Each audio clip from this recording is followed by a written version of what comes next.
श्री रामविजय कथा अध्याय 10 भाग 3 जेथे राघव तेथे सीता.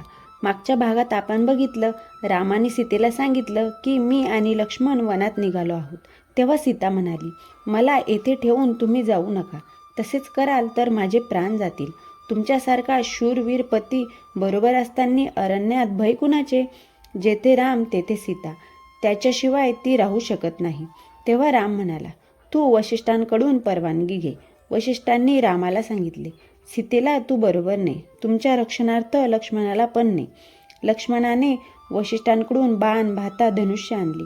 रामाने गुरुजनांना प्रजाजनांना इतकी दाने दिली की 14 वर्ष पुरून उरतील. सगळे अश्रू ढाळीत होते. दशरथ आणि कैकेयीला वंदन करण्यासाठी राम कैकेयी भवनात आला. राजाने रामाला सांगितले, संरक्षणासाठी वनात तू राजाचे सैन्य घेऊन जा. तेव्हा रामाने सांगितले की मी तप करण्यासाठी वनात जात आहे. राजाने वृद्धपणी वनात जावे असे आहे ना, मी आधीच जाऊन तप करून येईन. तिथे सैन्याचे काय काम? दशरथाचे हे बोलणे ऐकताच कैकेयीने रामाला लक्ष्मणाला वल्कल्ले आणून दिली. ज्या दिवशी रामाच्या अंगावर युवराज म्हणून भरजरी वस्त्रे चढायची, त्याच दिवशी वल्कल्ले नेसून रामाला वनात जावे लागले. कैकेयीने सीतेलाही वल्कल्ले आणून दिली. अंगावरील मौल्यवान वस्त्रालंकार काढून ठेवून वल्कल्ले नेसावयास कैकेयीने सीतेला सांगितले.